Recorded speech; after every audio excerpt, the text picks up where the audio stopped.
Oke, bismillahirrahmanirrahim. Assalamualaikum warahmatullahi wabarakatuh. Selamat siang anak-anak semua. Senang bisa ketemu kalian di kesempatan hari ini. Untuk hari ini kita akan melanjutkan pembelajaran kita. Tetap semangat ya, meskipun kita belum bisa bertemu secara tatap muka, tapi jangan sampai ini menjadi alasan buat kita untuk terus belajar dan berkembang, gitu ya. Karena mereka yang bisa bertahan pada kondisi krisis seperti inilah yang nantinya akan bisa lebih survive dalam menghadapi perjuangan hidup kita di masa akan datang. Nah, untuk hari ini kita akan melanjutkan KBM kita. Kalau kemarin kita membahas lebih banyak tentang domain fungsi gitu ya.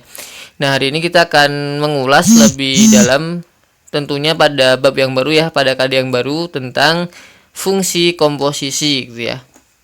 Kita langsung aja ke materinya. Jadi apa sih yang dimaksud dengan fungsi komposisi itu? Ringkasnya gini anak-anak ya, bahwa fungsi komposisi itu adalah kombinasi operasi ya yang dilakukan untuk menghasilkan suatu nilai dalam sejumlah tahapan ataupun proses yang terstruktur. Nah, kok kayaknya ini banget ya, bahasanya formal banget gitu ya. Nanti kita akan coba detailkan dengan contoh supaya kamu lebih kebayang apa sih itu fungsi komposisi. Nah, anak-anak semua, dalam fungsi komposisi, hasil dari suatu operasi gitu ya, akan menjadi bahan baku atau modal untuk operasi berikutnya. Kan tadi kan saya bilang ya bahwa fungsi komposisi itu kan dia kombinasi operasi kan, jadi karena dikombinasikan artinya operasi nggak cuma satu, bisa dua, bisa tiga dan seterusnya. Nah, contohnya gini, kalau kita pernah lihat ya tentang pembuatan baju ataupun pembuatan keju. Ambil contoh dalam pembuatan baju teman-teman ya. Nah, dalam pembuatan baju kan saat kita bisa memakai baju itu kan tentunya bajunya kan melalui beberapa proses yang panjang gitu ya, mulai dari nanti kapas, kemudian dia nanti ditenun jadilah kain biasa gitu kan, nanti kain biasa jadilah lagi sampai nanti jadilah sebuah baju yang jadinya. Nah, ini saya tampilkan contoh yang lebih konkretnya ya. Nah, di sini ya, ini ada bunga kapas gitu kan. Nah, kemudian dia akan diproses dengan proses memintal kapas menjadi benang gitu kan. Nah, hasil dari benang ini dia akan diolah, akan dipakai menjadi modal untuk proses berikutnya nih, yakni menenun kain. Nah, proses menenunkan ini dia akan menghasilkan kain. Setelah jadi kain, kainnya ini dia akan menjadi modal untuk proses berikutnya, yaitu proses membuat pola baju serta menjahit bajunya. Dari sinilah kemudian jadilah baju yang setiap hari kita pakai dalam berbagai aktivitas kan. Nah, anak-anak semua coba kita lihat. Ini adalah sebuah miniatur ataupun contoh dari proses komposisi tersendiri. Kenapa? Karena tadi dalam fungsi komposisi dia ada beberapa proses yang berurutan dan terstruktur, di mana hasil dari suatu operasi gitu ya. Contohnya ini nih, benangnya nih. Ini kan dia merupakan hasil dari proses yang di sini kan memintal kapasnya kan. Nah, dia kan benangnya akan dipakai untuk proses berikutnya. Dan hasil dari yang menenun kain yang berupa kain akan dipakai untuk proses berikutnya. Sampai nanti jadilah sebuah baju yang siap dipakai. Itulah yang dimaksud dengan fungsi komposisi. Kalau kita analogikan dengan model matematika, kita katakan aja bunga kapas ini sebagai sebuah X gitu kan. Nah, nanti memintal kapas ini dia sebuah proses ya, sebut saja namanya Fx. Nah, ketika X ini kita masukkan ke Fx, maka jadilah Rf kan, atau range dari fungsi F itu tersendiri. Nah, karena ini sebuah komposisi, nanti Rf ini nanti hasilnya akan menjadi input untuk Gx nya. Setelah diproses di Gx, maka muncullah atau kita hasilkan Rg atau range dari fungsi G ini gitu kan. Nah, hasil dari fungsi G ini akan dipakai untuk inputan fungsi berikutnya, yakni fungsi hx-nya gitu. Sampai nanti hx ini dia akan menghasilkan range fungsi h-nya gitu. Itu sedikit analogi ya dari fungsi komposisi. Nah, ini contohnya nih. X dia akan masuk ke fx, akan menghasilkan rf gitu ya. Rf akan dipakai untuk menjadi input gx-nya, dan dia akan menghasilkan rg gitu kan, range g-nya. Rg akan dipakai untuk proses dalam hx, dan kemudian dia menghasilkan rh. Nah, ini kan ada 3 proses berbeda ya teman-teman ya. Kalau kita lihat di sini ada fx, gx, dan hx gitu kan. Nah, dalam proses ataupun fungsi komposisi, kita berusaha untuk membuat formula yang lebih ringkas gitu sebetulnya dari 3 proses ini. Gimana sih rumus ringkasnya dari 3 ini? Jadi kalau kita punya 3 proses, kita coba satukan. Jadi gimana nanti bentuk fungsinya itu? Nah, bentuk ataupun cara menuliskan fungsi komposisi itu seperti ini. H itu ya. Ini dibaca bundaran H, bundaran G, bundaran F, X gitu ya. Saya ulang lagi. Membacanya gimana? H, bundaran G, bundaran F, X gitu ya. Nah, nanti yang seperti ini cara mencarinya bisa juga kita tulis seperti ini nih. Nah, H, fungsi H ya. Di dalamnya ada fungsi G, di dalamnya ada fungsi fx-nya gitu. Nah, gitu. Jadi menulisnya gitu ya, karena dia di fx dulu, kemudian baru ke gx, dan kemudian baru hx. Dia menuliskannya dari depan nih, h dulu, bundaran g, bundaran f gitu ya teman-teman ya. Jadi jangan sampai ketukar gitu kan penempatannya. Begitu. Nah, supaya kita lebih matang nih pemahamannya, kita langsung saja masuk ke contoh soalnya ya dalam bentuk matematika. Nah, saya punya contoh yang pertama. Misalnya kita punya fx ya, fungsi fx ini adalah x plus 2. Lalu saya punya gx sama dengan 2x minus 9. Nah, sekarang ceritanya saya punya, atau saya pengen membuat fungsi komposisi g bundaran f gitu ya. G bundaran f. Nah, karena kita akan membuat fungsi komposisi g bundaran f, maka kita bisa menulis ini seperti ini teman-teman. Jadi yang depan G itu ya, dalam kurung fx-nya gitu. Itu ya.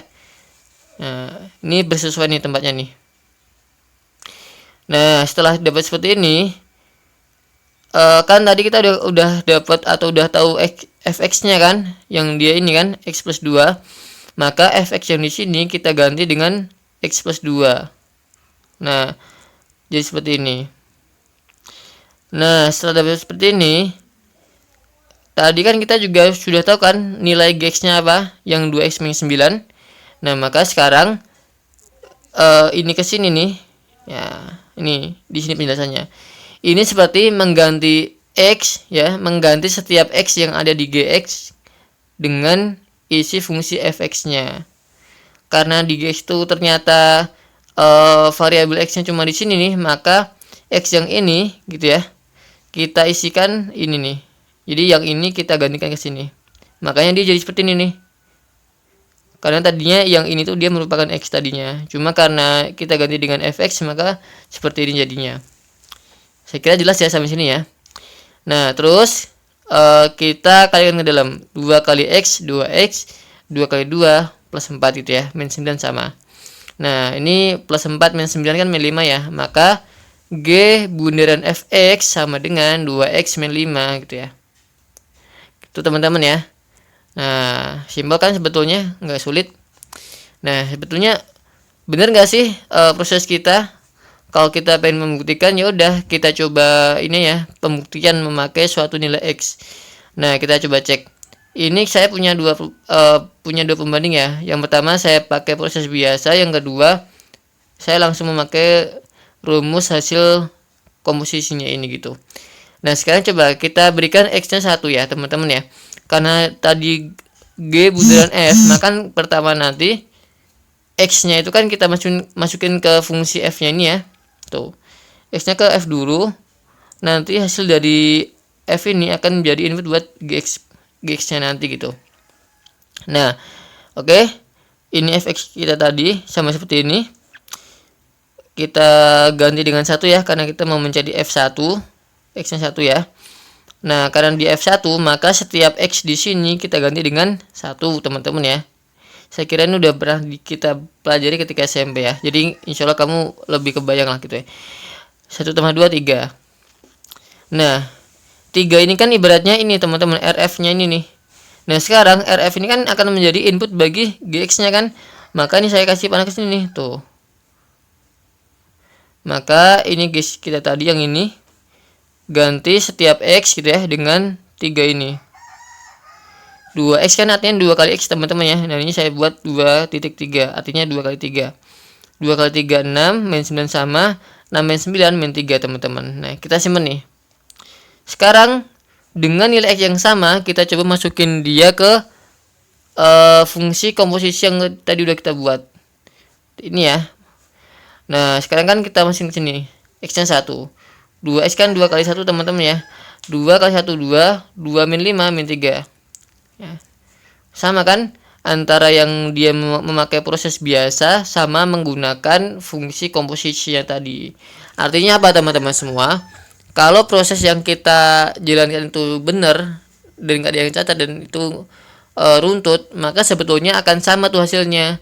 Cuma yang satunya dia harus 2 kali jalan, yang ini sekali jalan udah sampai gitu teman-teman. Jadi dia memperingkas rumus secara nggak langsung gitu. Nah, ini saya punya contoh kedua. Sekarang kalau tadi kan dia dua-duanya berupa fungsi linear teman-teman ya. Nah, sekarang fx-nya dia berupa fungsi linear ya. Kemudian gx-nya berupa fungsi kuadrat. Karena ini ada kuadratnya gitu. Nah, kamu bisa baca sendiri. Yang ditanyakan apa? F bundaran GX. Kemudian berapa nilai F bundaran G? 2. Yang C G bundaran Fx. Dan yang D berapa nilai G bundaran F2 gitu. Oke. Nah, sekarang untuk yang A, karena kita mau mencari F bundaran G itu ya, maka F-nya kan di luar ya, GX-nya di dalamnya ini. Karena dia seperti ini, maka sebetulnya ibaratnya apa sih? Nanti kita akan mengganti setiap X di F-nya menggunakan GX-nya ini. Nah, setelah seperti ini kan, maka GX-nya kita tukar dengan ini ya. Ini kita isi dengan yang ini nih. Karena GX-nya kan yang ini sebetulnya. Lalu setelah dari sini ke sininya itu gimana? Nah, ke sininya adalah karena ini F ya, maka setiap X di F itu kita ganti dengan yang di sini. Nah, Fx kan X-nya cuma di sini teman-teman ya, maka yang ini kita ganti dengan yang ini nih. Maka dia jadi seperti ini. Kita lepas kurungnya, nggak berubah apapun. Nah, min 8 plus 2 kan min 6 ya. Inilah nilai FOG X kita. Lalu kalau kita mencari FOG 2, ya udah hasil yang ini ya, kita pakai di sini. Gantilah setiap X-nya dengan 2. X-nya 2, berarti ya 2 kuadrat dikurangi 2 kali 2 ya, min 6. 2 kuadrat 4, min 2 kali 2 min 4, min 6. 4 min 4 kan 0 ya, tinggal min 6 gitu. Maka inilah hasil dari FOG 2 kita. Terus buat yang C, G bundaran F, ini juga sama ya sebetulnya dengan yang sebelumnya, cuma bedanya G-nya di luar gitu ya. Nah, maka dia kita tulis seperti ini ya. G-nya di luar, dalamnya ada Fx-nya gitu.